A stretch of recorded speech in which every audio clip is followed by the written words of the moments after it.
Bien, buenas noches para todos, mis queridos hermanos. Dios les bendiga a cada uno de ustedes.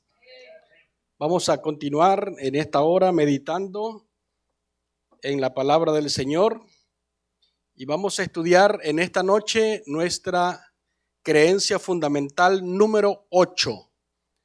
La creencia fundamental número 8 que lleva por título La Gran Controversia. ¿Ok?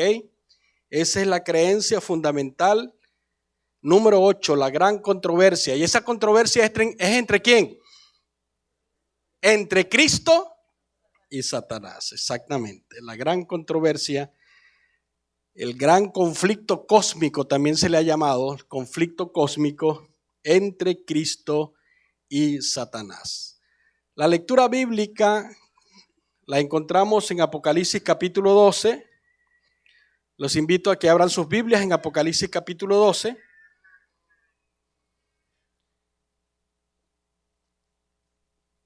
Y allí vamos a encontrar lo que dice la palabra de Dios en esta noche acerca de la gran controversia. Dice Apocalipsis 12, después hubo una gran batalla en el cielo.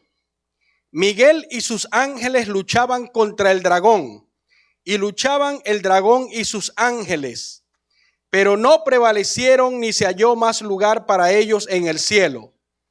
Y fue lanzado fuera el gran dragón, la serpiente antigua que se llama ¿cómo? Diablo y Satanás, el cual engaña al mundo entero, fue arrojado a la tierra y sus ángeles fueron arrojados con él. Y dice el verso 12, por lo cual alegraos cielos y los que moráis en ellos, pero ay de los moradores de la tierra y del mar, porque el diablo ha descendido a vosotros con grande ira, sabiendo que le queda poco tiempo. Y el verso 17 dice, entonces el dragón se llenó de ira contra la mujer y se fue a hacer guerra contra el resto de la descendencia de ella, los que guardan ¿qué? Los mandamientos de Dios y tienen el testimonio de Jesucristo. Mis queridos hermanos, este es uno de los temas que a mí más me apasiona en las Sagradas Escrituras, el tema de la gran controversia. Si nosotros tuviésemos claro este tema tan fundamental en las Sagradas Escrituras, entenderíamos por qué suceden tantas cosas, por qué las personas buenas sufren, por qué una persona buena, por qué una persona cristiana, por qué una persona que ama y sirve a Dios tiene que pasar por problemas y dificultades.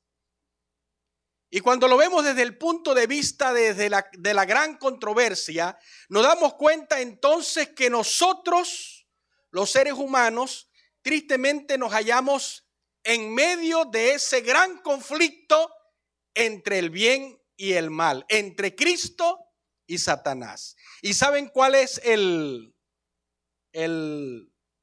vamos a decir, el patio, el terreno de lucha permanente? Es su corazón y el mío.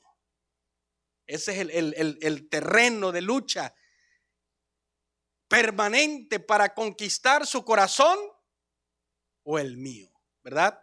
Esa es la lucha entre Cristo y Satanás. El enunciado de esta creencia fundamental dice lo siguiente: toda la humanidad, ¿toda qué? Toda la humanidad está ahora envuelta en un gran conflicto. ¿Entre quién?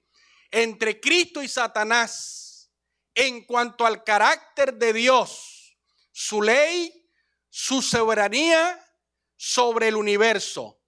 Este conflicto se originó ¿en dónde?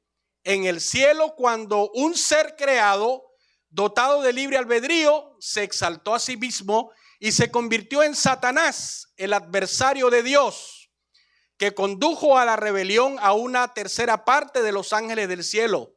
Satanás introdujo además el pecado ¿en dónde? En este mundo, ¿verdad? Cuando introdujo el pecado indujo a Adán y a Eva a pecar contra Dios, ¿ok? El pecado humano produjo como resultado la distorsión de la imagen de Dios en la humanidad. El trastorno del mundo creado y posteriormente su completa devastación en ocasión del diluvio universal, observado por toda la creación. Este mundo se convirtió en el campo de batalla del conflicto universal, a cuyo término el Dios de amor quedará finalmente, ¿qué? Vindicado para ayudar a su pueblo en este conflicto. Cristo envía al Espíritu Santo y a los ángeles leales para guiarlo, protegerlo, sostenerlo en el camino de la salvación. Amén. Así que no estamos solos. A pesar de que estamos viviendo en medio de un gran conflicto espiritual, no estamos solos.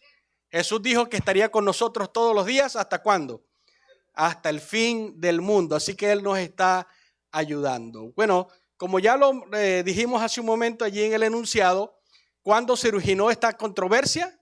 ¿O en dónde se originó esta controversia? En el cielo, ¿verdad? Apocalipsis capítulo 12, verso 7 dice que hubo una gran batalla en el cielo. No sabemos exactamente en qué momento de la eternidad ocurrió. No sabemos en qué momento de la eternidad ocurrió. Solamente la Biblia dice que hubo una gran batalla en el cielo. Así que esa gran controversia se originó en el cielo.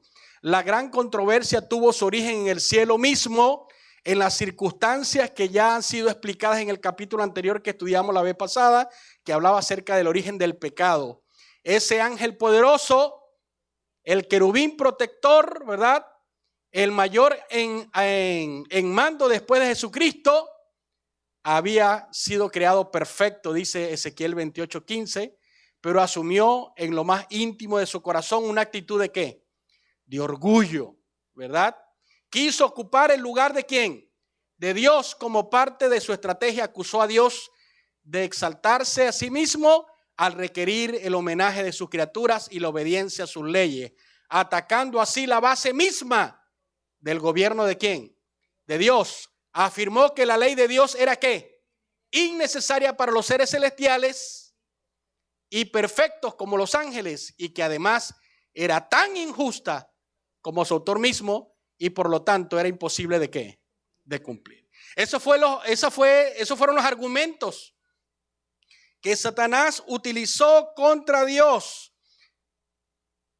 Acusó a Dios de ser un Dios tirano, un Dios que coartaba la libertad de expresión, tanto de los ángeles como de los seres humanos, y que Dios era injusto al tener una ley, porque eso coartaba, por así decirlo, la libertad de ellos. Ellos eran perfectos y que no necesitaban ninguna ley para cumplir. ¿Ok? ¿Qué elementos se envuelven o están inmersos dentro de este gran conflicto? ¿Qué elementos están inmersos dentro de este gran conflicto? El primero es el protagonista, ¿verdad?, de este conflicto, o el originador de este conflicto, que es ¿quién? Lucifer. ¿Pero quién era Lucifer? ¿Ok? Satanás, el adversario de Dios, no salió de la mano creadora de Dios como un diablo malo. ¿Ok? Dios no lo creó a él malo. Por el contrario, el creador lo trajo a la existencia como un ángel sabio y glorioso. Dos pasajes del Antiguo Testamento describen el origen y la posición y la caída moral de este ser poderoso. Esos dos pasajes se encuentran, el primero en Isaías capítulo 14, versículo 4 al 21, que no lo vamos a leer en esta noche por motivo de tiempo, y Ezequiel capítulo 28, versículos 12 al 19. En estos dos pasajes de la Biblia encontramos esas características de este ángel poderoso que Dios había creado, que finalmente se rebeló contra el Creador. Sigue diciendo aquí, una combinación de estos pasajes, aprendemos que el nombre original de este ser era ¿cuál? Lucero, ¿verdad? Lucero de la mañana, ¿ok? O literalmente estrella del día, astro brillante, y que como un ángel permaneció en la inmediata presencia de Dios. Además, Lucifer fue creado un ser libre de pecado, dice el versículo 15, ¿verdad? Perfecto fuiste desde el día en que fuiste creado hasta que se halló en ti maldad. Luego el profeta explica que este ángel tan exaltado comenzó a acariciar pensamientos de ¿qué? De vanidad y de orgullo. Dice la escritura, subiré a los altos, ¿verdad? Junto a las estrellas de Dios, estableceré mi trono y seré semejante a ¿quién? Al Altísimo. O sea, él se vanaglorió, ¿verdad? A causa de la multitud de tus contrataciones, dice Ezequiel, se llenó de orgullo y quiso ser semejante a Dios. ¿Ok? Pero ¿qué más podemos decir de este personaje? A ver, ¿no quiere salir?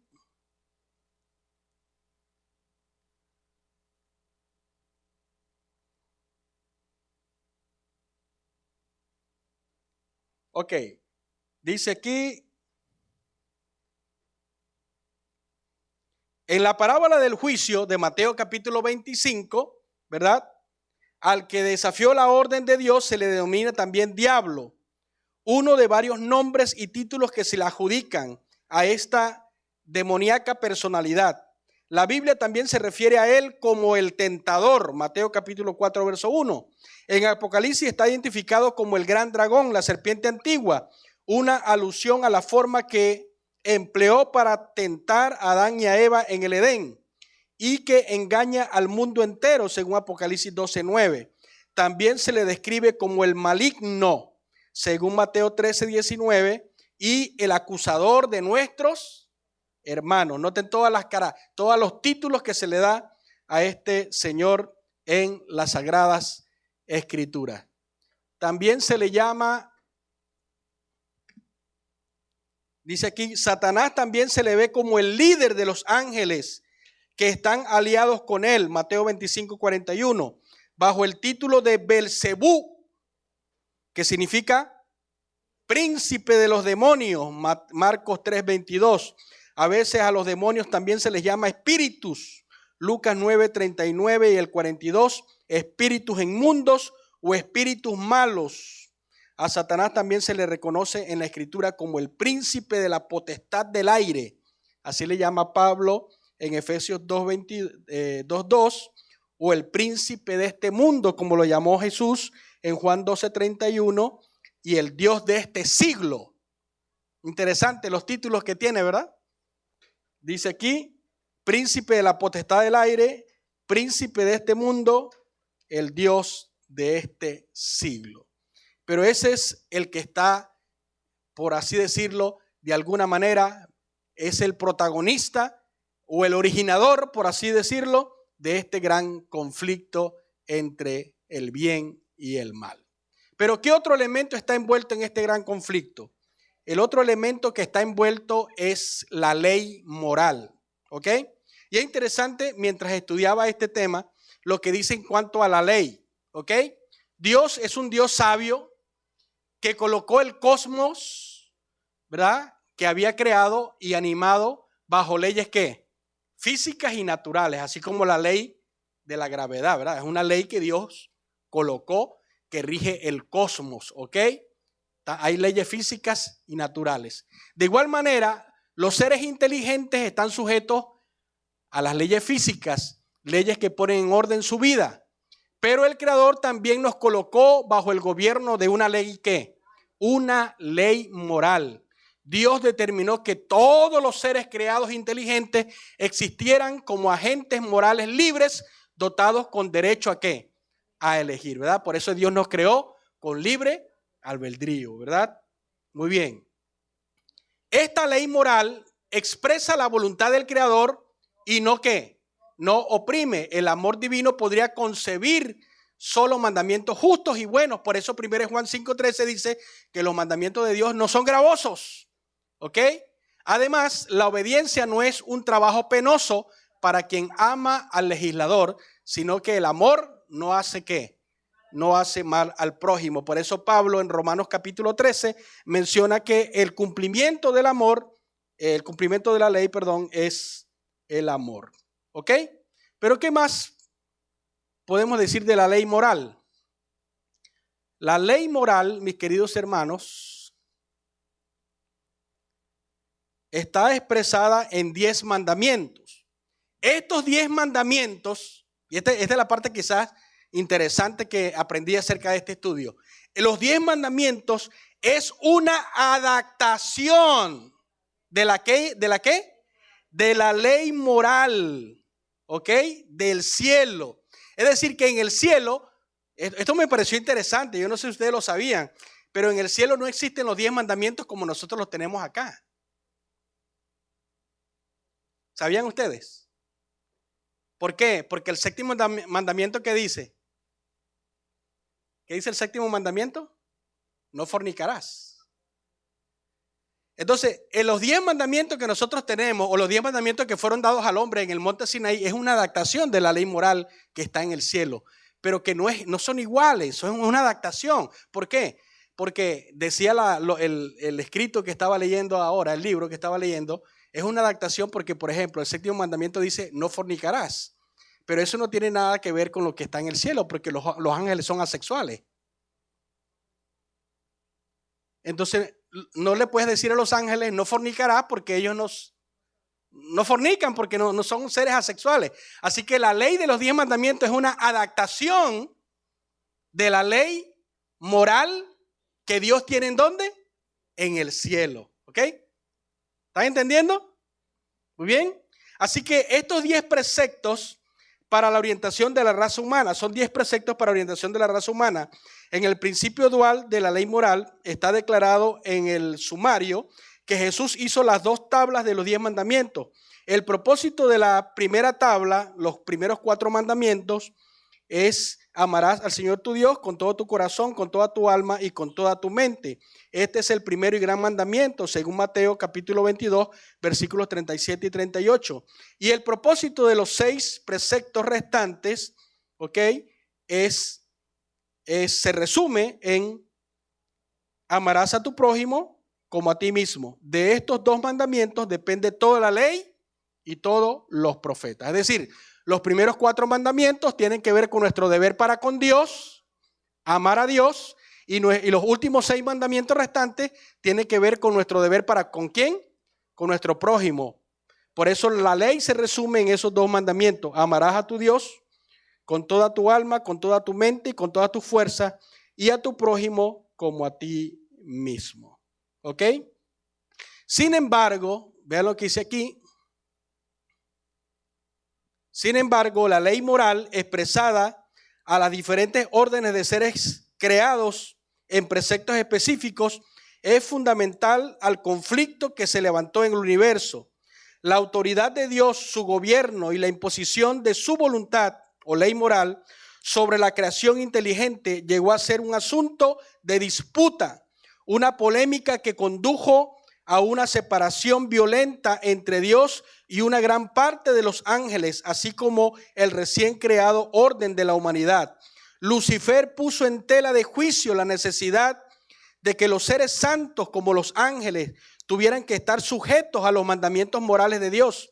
Satanás tuvo que haber considerado la ley de Dios como una restricción a su libertad como ángel. Así que la ley de Dios o la ley moral de Dios está en juego en el gran conflicto porque Satanás dice, hey, nosotros no necesitamos una ley. Ese fue el punto de partida de él. Nosotros como ángeles, seres perfectos, no necesitamos una ley. Esto coarta nuestra libertad de poder elegir. ¿Ok? Y allí entonces entra en juego la tercera cosa que está en medio del gran conflicto, que es el carácter de Dios. ¿Ok? Al poner en tela de juicio la ley de Dios, Lucifer también puso en tela de juicio el carácter de Dios mismo. Como aparentemente afirmaba Satanás, la ley moral, tal como estaba expresada para los ángeles, no era necesaria y restringía la libertad personal. Entonces el Creador tuvo que haber tenido algún motivo ulterior al sujetar a las criaturas inteligentes a sus principios.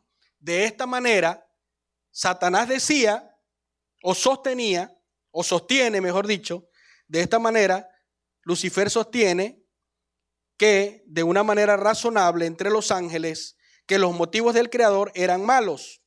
Pudo haberles dicho que tal vez Dios adquirió una sensación de poder reglamentando estrictamente la creación bajo una obediencia que ciega. En otras palabras, Dios es un Dios tirano que nos quiere obligar a nosotros, que somos perfectos, a guardar esta ley, restringiendo de esta manera nuestra ¿qué?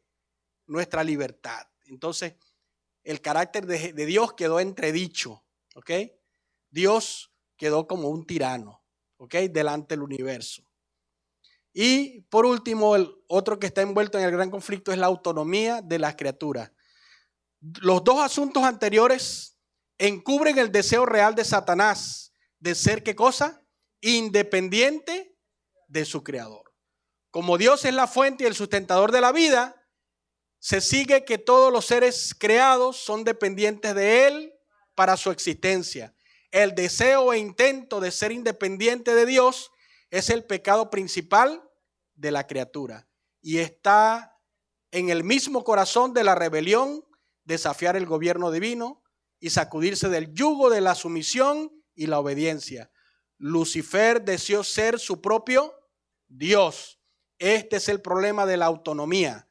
La criatura rebelde dice: no te necesito, Dios. Soy completamente capaz de controlar mi propia vida. ¿Y acaso no es lo mismo que dice la gente hoy en día? La gente dice: ¿para qué necesito yo a Dios? Yo puedo hacer lo que me da la gana. ¿Ah? Así es. Entonces, ese es el principio de lo que tristemente el diablo ha sembrado en el mundo. Esa autonomía de nosotros no depender de Dios. Y el quinto elemento que está involucrado en la gran controversia es la justicia y la misericordia divina. Aparentemente Lucifer pensó que vio un conflicto interno en el carácter divino. Las escrituras describen a Satanás como el acusador de nuestros hermanos, el que los acusa delante de Dios de día y de noche. Podemos inferir que Satanás pretende que ellos, al igual que él mismo, son transgresores de la ley de Dios y niega el derecho del cielo a extenderle ¿qué? Gracia y perdón. En otras palabras, Satanás, el pensamiento de Satanás o el raciocinio de Satanás es: Dios, si no nos perdona a nosotros, tampoco puede perdonar ¿a quién? Al hombre, porque todos somos pecadores, estamos violando ¿qué? Su ley. Y si hay oportunidad para ellos, también debe haber oportunidad para ¿quién? Para nosotros. Y saben, yo quiero decirles algo. Hoy en día hay una corriente teológica muy peligrosa que están predicando mucho por allí, por internet, por YouTube, algunos incluso hasta expastores adventistas, y esa corriente filosófica se llama universalismo, de que Dios va a perdonar a todos los pecadores, incluso hasta Satanás. Y eso no es correcto. ¿Ok?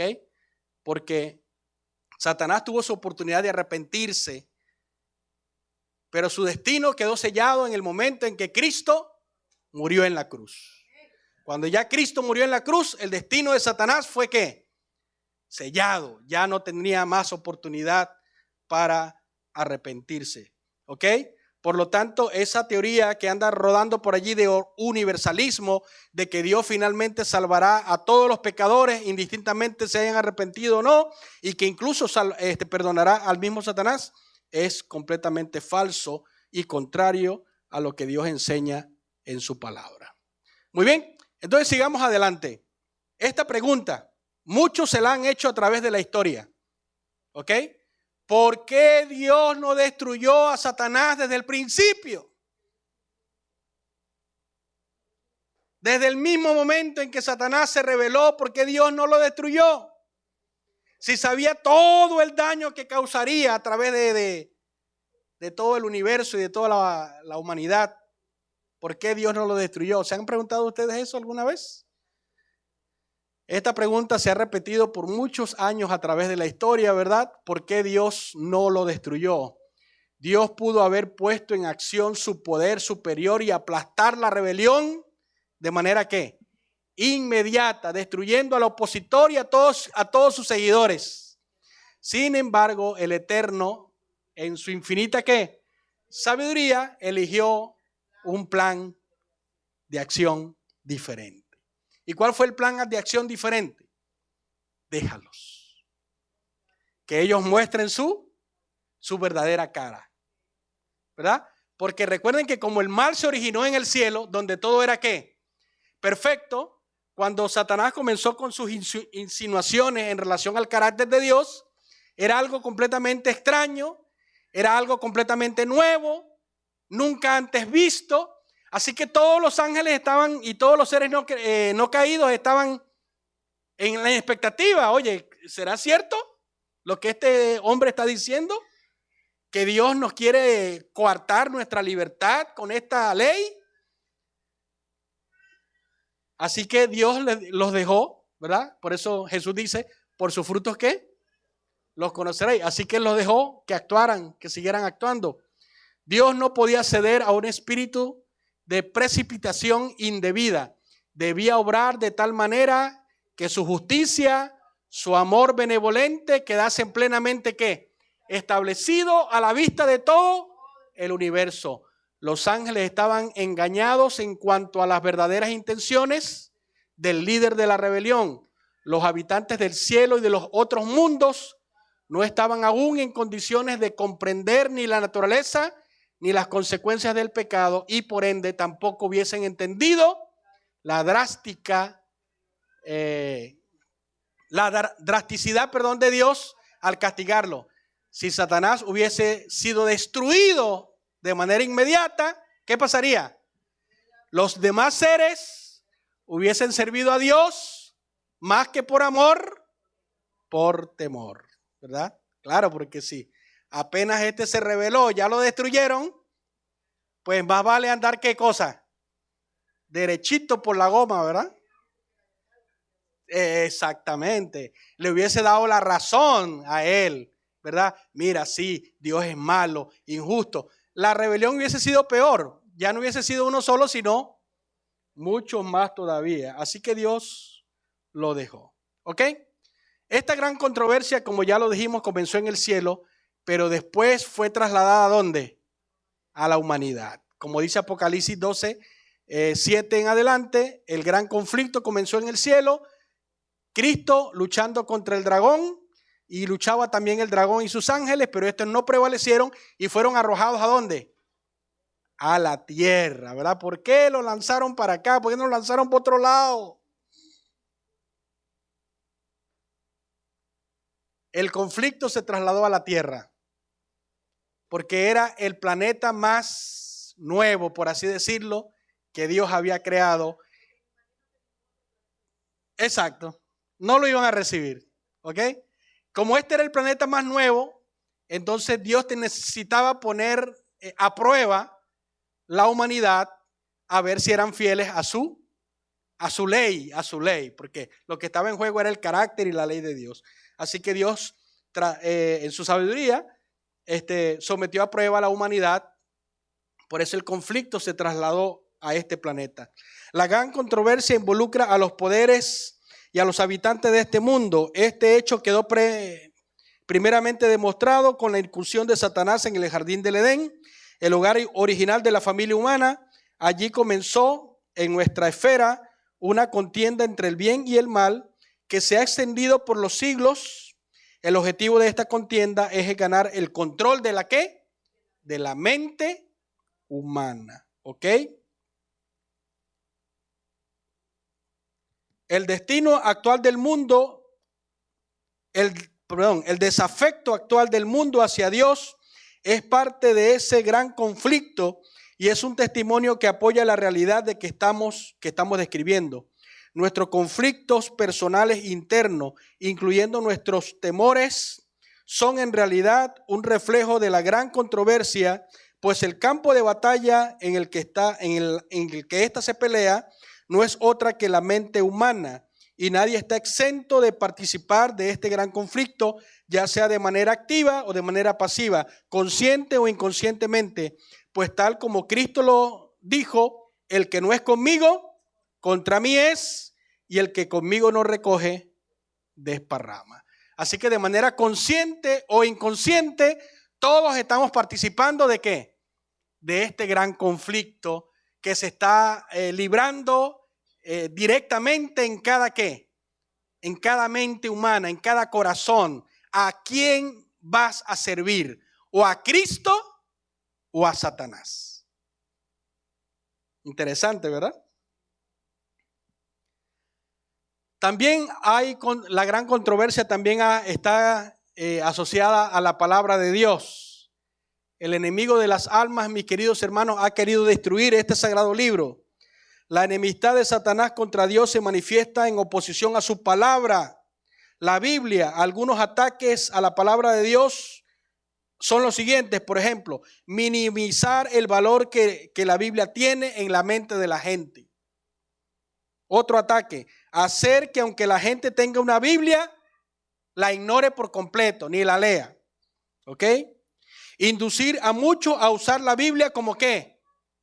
Como un amuleto o talismán. Usted no ha visto que usted va a una casa y a veces tienen la Biblia abierta en el Salmo 91.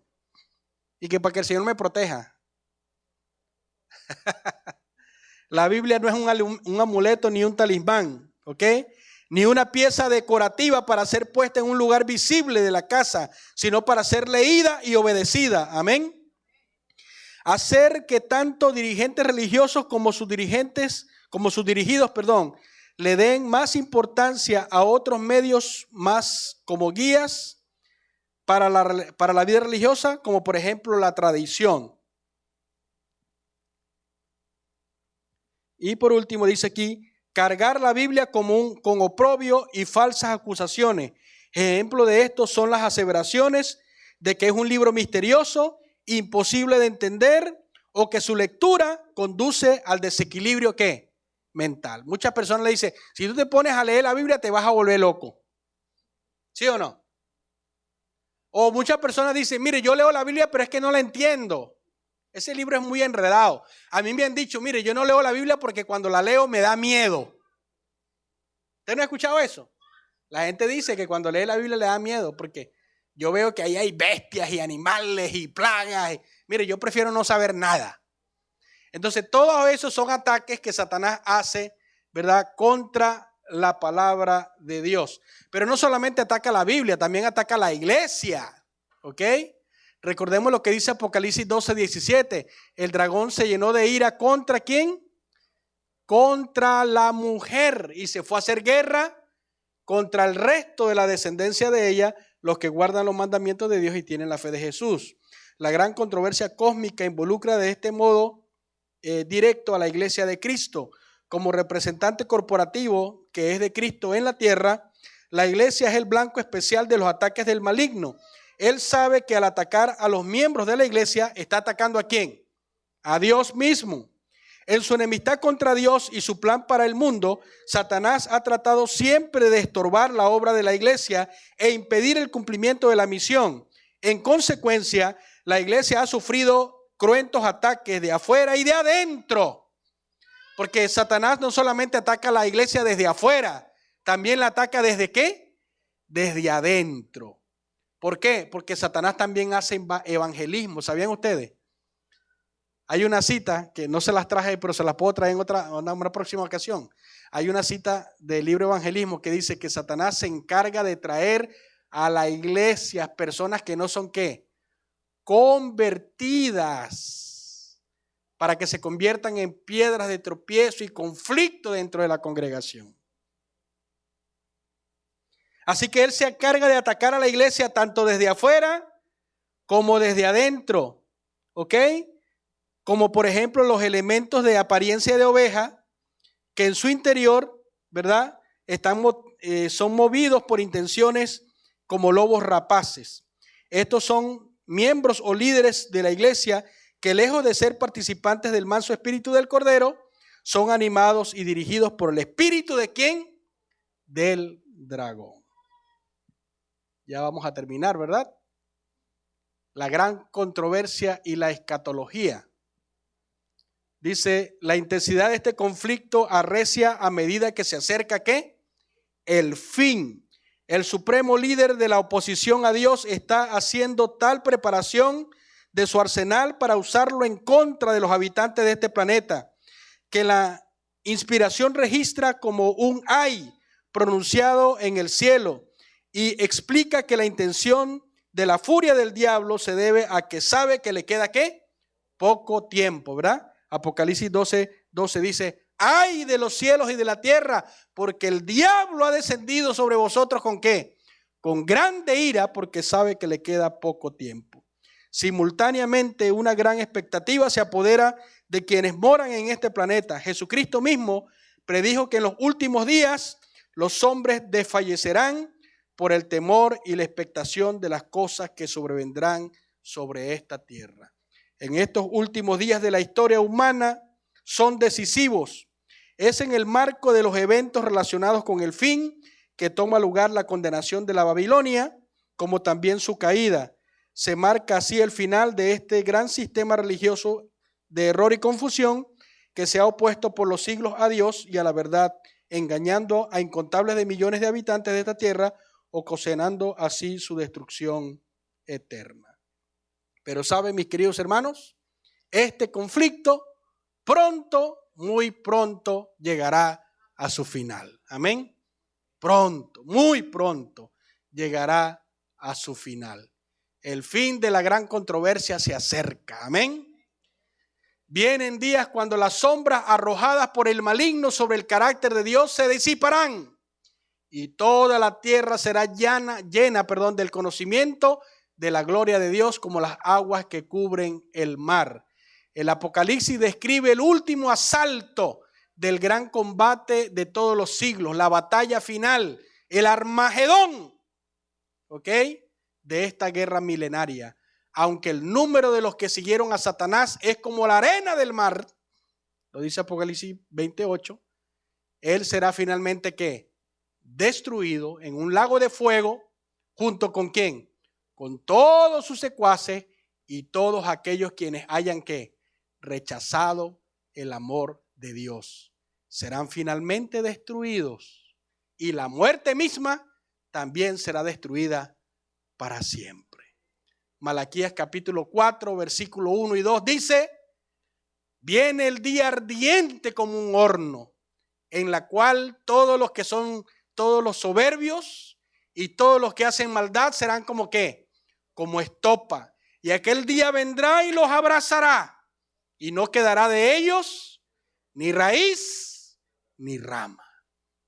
La sierva del Señor dice, comentando ese pasaje, que cuando se refiere a la raíz y la rama, se refiere a ¿quién? A Satanás y a sus ángeles. No quedará ni raíz ni rama. Y lo más bonito, mis queridos hermanos, que esta victoria no ocurre para demostrar que Dios es el más poderoso. No, porque ya esto se sabe. ¿Sí o no? Ya esto lo sabemos, Dios es el más poderoso. Sino más bien esta victoria final se hará para demostrar, sin que quede la más mínima sombra de duda, que Dios es ¿qué? Digno de ser Dios y supremo gobernante del universo, y que la gloria le pertenece a Él, y la Biblia dice que la rebelión no volverá a levantarse por segunda vez. Amén. Nahum capítulo 1 verso 9. No volverá a levantarse una segunda controversia como esta. Porque ¿quién quiere volver otra vez a pasar por lo mismo, verdad? Yo una vez me preguntaba, cuando estaba nuevo en la iglesia, le preguntaba a un anciano, y después que estemos allá en el cielo, todos disfrutando con Cristo la eternidad, ¿no habrá por allá alguno que se le ocurra otra vez a rebelarse contra Dios? No, ya no. El mal no se levantará dos veces. Amén. Porque no queremos volver a pasar por lo mismo, ¿verdad? Y terminamos con esta cita del conflicto de los siglos en la página 616, que dice lo siguiente. Así termina el gran conflicto. El gran conflicto ¿a qué? Ha terminado. Ya no hay más pecado ni más pecadores. Todo el universo estará ¿qué? Purificado. La misma pulsación de armonía y de gozo late en toda la creación. De aquel que todo lo creó mana la vida, luz y contentamiento por toda la extensión del espacio infinito. Desde el átomo más imperceptible hasta el mundo más vasto, todas las cosas animadas e inanimadas declaran en su belleza sin mácula y en júbilo perfecto que Dios es amor. Amén. Amén. Vamos a colocarnos de pie, mis queridos hermanos. Muy pronto este gran conflicto terminará. Todo este sistema de cosas llegará a su fin. Y Dios quiera que todos nosotros estemos allí para gozarnos con Cristo por la eternidad. Vamos a cantar el himno 508. Contendamos siempre por nuestra fe. Aunque ruja el mundo en derredor, nunca el tentador nos podrá vencer, pues nos librará el Señor. 508.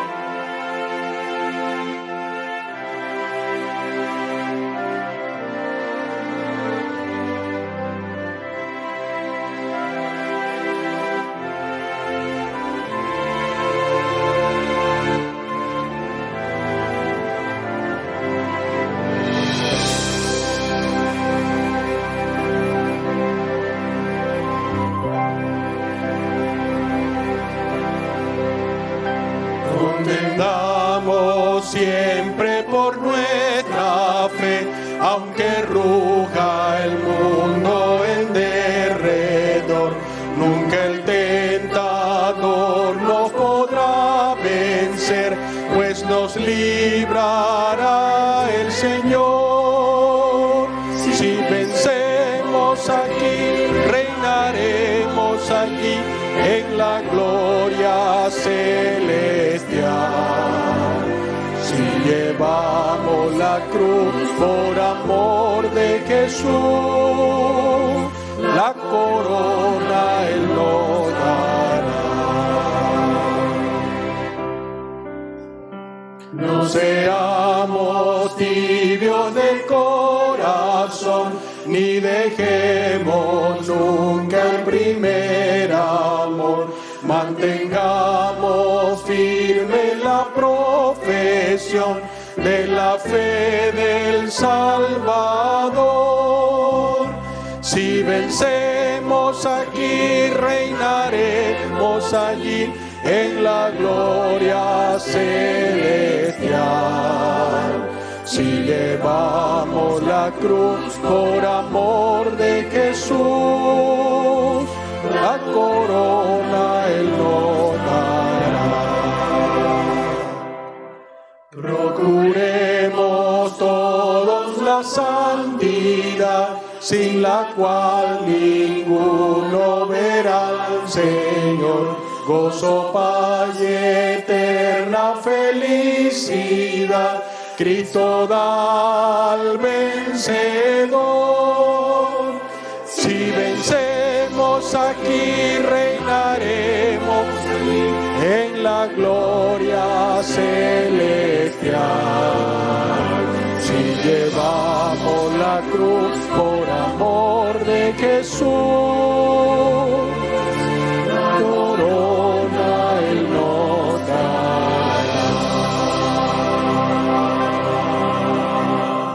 Oremos. Gracias te damos, Señor, porque tú eres un Dios maravilloso, porque eres un Dios todopoderoso y porque a través de la presencia de tu Santo Espíritu en nuestro corazón nos ayudas, Señor, para poder obtener la victoria. Te pedimos, Señor, que nos ayudes a seguir adelante, a permanecer fieles a tu palabra, a reconocer, Señor, que estamos envueltos en medio de ese gran conflicto entre el bien y el mal, entre Cristo y Satanás, donde el gran campo de batalla es nuestra mente, nuestro corazón. Por lo tanto, Señor, ayúdanos para que podamos darle prioridad al Espíritu Santo, para que actúe en nuestras vidas de tal manera que podamos salir más que victoriosos por la sangre preciosa de Jesús. Ayúdanos, Señor, en este momento al salir de este lugar, que tu Santo Espíritu nos lleve con paz y bendición a nuestros hogares. Una vez más te pedimos por todas las peticiones que se solicitaron esta noche. Contéstalas, Señor, conforme a tu voluntad, porque tú eres un Dios maravilloso que todo lo sabe y que sabe qué es lo mejor para cada uno de nosotros. Gracias, Dios, por escucharnos. Danos tu bendición.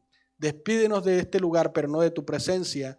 Te lo pedimos en el nombre de Jesús. Amén y amén.